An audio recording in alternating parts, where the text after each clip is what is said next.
ചില കസ്റ്റമേഴ്സിന്റെ body type അനുസരിച്ച് suggestions കൊടുക്കാറുണ്ട്. ചിലരുടെ ഷോൾഡേഴ്സ് സ്റ്റൂപ്പിംഗ് ഷോൾഡേഴ്സ് ആയിരിക്കും. എന്ന് പറഞ്ഞാൽ നമ്മൾ നെക്കിന്റെ അവിടെ നോക്കുമ്പോൾ ഇങ്ങനെ ഒരു സ്ലാൻഡിങ് ആയിട്ടായിരിക്കും ഇറങ്ങിപ്പോകുന്നത്. അങ്ങനത്തെ നെക്കാണെങ്കിൽ ഒത്തിരി ഡീപ്പ് നെക്ക് ചെയ്ത് കഴിഞ്ഞാൽ ഷോൾഡറിൽ നിന്ന് ചാടിപ്പോകും. അപ്പം അങ്ങനെയുള്ളപ്പം 2-3 ഓപ്ഷൻസ് ഉണ്ട്. ഒന്നില്ലെങ്കിൽ പാഡഡ് ആയിട്ട് ചെയ്ത് കഴിഞ്ഞിട്ടുണ്ടെങ്കിൽ നമുക്ക് ടൈറ്റ് പൈപ്പിംഗ് ഫിനിഷിംഗ് എന്ന് പറയും. ഈ നെക്ക് ലൈൻ ഹെം ഫിനിഷിംഗ് അല്ലാതെ കുഞ്ഞതായിട്ടുള്ളൊരു തിൻ പൈപ്പിംഗ് കൊടുത്ത് ടൈറ്റൻ ചെയ്ത് വെച്ച് കഴിഞ്ഞിട്ടുണ്ടെങ്കിൽ നമുക്ക് അത് ക്ലിയർ ചെയ്യാൻ പറ്റും.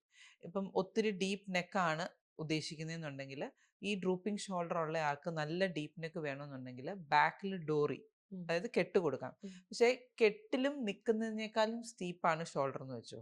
അപ്പം അങ്ങനെ വരുമ്പോൾ നമുക്ക് ഒരു ഹൊറിസോണ്ടൽ ബാൻഡ് കൊടുത്തിട്ട് അതിനകത്ത് ഡിസൈൻ ചെയ്യാം. അല്ലെങ്കിൽ ബാക്കിൽ ബോട്ട് നെക്ക് കൊടുത്തിട്ട് ബാക്ക് നന്നായിട്ട് ഓപ്പൺ ചെയ്യാം. ബോട്ട് നെക്ക് കൊടുക്കുമ്പം ആ 2 പോർഷനും തമ്മിൽ ജോയിന്റ് കൊടുക്കുന്നുണ്ട്.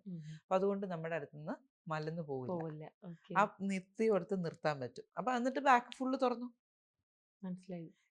നമുക്ക് ഓപ്ഷൻസ് ഉണ്ട് ചെയ്യാൻ. എനിക്ക് ഇഷ്ടപ്പെട്ടു. അപ്പം അതായത് മോൾ ഭാഗത്ത് ഇച്ചിരി നമുക്കൊരു ഫിനിഷിംഗ് ലൈൻ, അതിപ്പം ഒത്തിരി ഇതായിട്ട് വേണ്ട, ഇപ്പം എനിക്ക് കെട്ടേ വേണ്ട പക്ഷെ ഭയങ്കര ഡീപ്പായിട്ട് വേണം എന്നുള്ള കസ്റ്റമേഴ്സിന് നമുക്ക് ഓപ്ഷൻസ് ഉണ്ട്. ഇല്ലാന്ന് ഞാൻ പറഞ്ഞത്. ട്രാൻസ്പെറൻറ്റ് സ്ട്രാപ്പ് ഉണ്ട് നമ്മൾ ഇന്നേഴ്സ് യൂസ് ചെയ്യുന്നത്. അതും വെച്ചും നമ്മൾ ചെയ്യാറുണ്ട്.